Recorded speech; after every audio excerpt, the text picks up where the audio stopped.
What's up everyone, and welcome back to another episode of Gamepass in Review. This week, we're taking a look at Asobo Studios' A Plague Tale: Innocence. Originally released in 2019, but recently received an Xbox Series X and S and PS5 upgrade. So, I decided to dive into not only the Series X version and get my remaining achievements, but I also replayed the entire thing for the Platinum Trophy over on PS5. So, let's start off by discussing what most people want to know when you discuss next-gen upgrades. How are the visuals? Now, I originally played A Plague Tale back on my Xbox One in the all-encompassing 900p glory that console output. But even on my Xbox One, I thought A Plague Tale actually looked pretty good.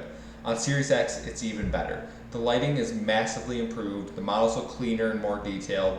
I wouldn't call it a next-gen game, but it does look very good. There's a strange instance where draw distance seems to have been reduced in the Series X version, with grass especially. It's most noticeable right in the first chapter when you go to shoot the apples with your sling. That is pretty noticeable compared to even the Xbox One X enhanced version, which doesn't seem to have this issue. But ultimately, I can't really complain. The game renders thousands of rats on screen at the same time and does it flawlessly, so I'll take a little extra draw distance with the grass. Now, as I mentioned, I have played this on Series X and PS5, so I do feel like it's appropriate for me to compare these two experiences. For the most part, they're identical. However, if you do have a 120 Hz TV like I do, shout out to my LG OLED, the Series X actually has a hidden 120 Hz mode, allowing the frame rate to become uncapped and go above the 60 FPS. It is unstable, so make sure you have VRR. This is not available on the PS5, and while the PS5 still plays smooth at a lock 60 frames per second, there is a noticeable amount of screen tearing that does occur because the PS5 doesn't have the VRR to offset this. But for the most part, both versions are beautiful. In terms of gameplay and story, A Plague Tale is a third-person stealth game. You take on the role of Amicia, the big sister to little boy Hugo. Hugo has a mysterious illness that your mother, an alchemist, has been researching and trying to cure. One day, soldiers come to your house and slaughter your father and your whole little villa you got going on there, searching for your brother. You don't know why, but you escape. You're tasked with keeping Hugo safe, taking him to an alchemist to try to get help and keep Hugo healthy. Along the way, you're attacked by massive amounts of rats. They start popping out of the ground. They start killing everything that isn't protected by light. So that means whether you have fire, because this is medieval times. So the game revolves around you sneaking by enemies, soldiers, whether it be knights, rats, any other sort of enemy you run into within the game. I won't spoil everything that you come across, but those are the main two, rats and knights. You have to use your sling to figure out different puzzles. You can craft different items to fight the guards and protect yourself from rats. There are collectibles for world building throughout the game. It does open up as you progress. I wouldn't say it opens up in terms of the world. All levels are, contained linear experiences, but the amount of things you can do in them does open up the more items you get access to.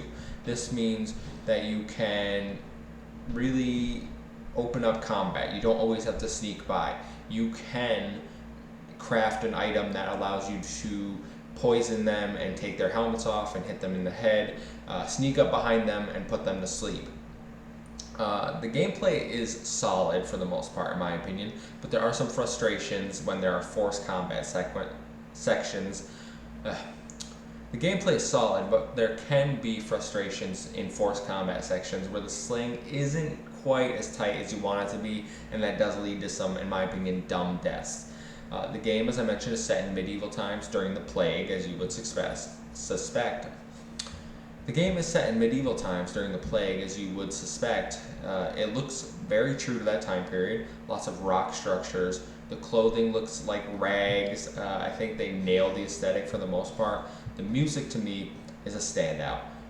It intensifies during disturbing sequences with the rats. It has great sound pieces to indicate when you're getting spotted.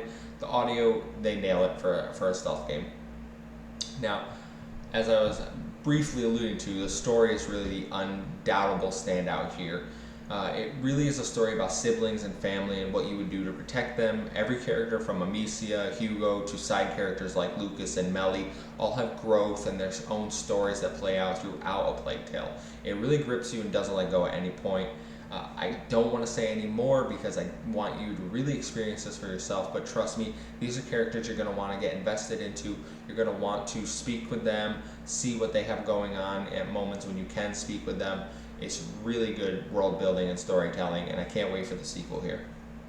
Now, the game is quite short. You can probably beat it around 8 hours for your first playthrough, with subsequent replaying of the levels to clean up achievements. Ultimately, my second full playthrough on PlayStation 5 took me, 5-6 hours maybe.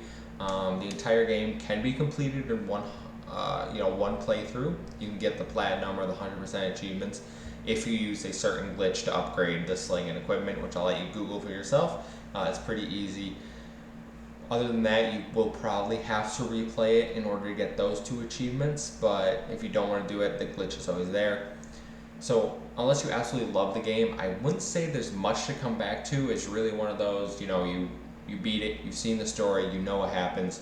I loved the game, that's why I played it twice. That's why I wanted to experience the next gen upgrade, but I was really happy with it. And the fact that it is on Game Pass and was on PS Plus and is currently being given away for free on the Epic Games Store, the value is unbeatable. You have so many different ways to get this game free at this point that there's really no excuse for it not to be in your library. So, my ending statements here. If Asobo can refine the combat mechanics and keep the same level of quality everywhere else, the sequel coming next year will certainly be a Game of the Year contender, in my opinion.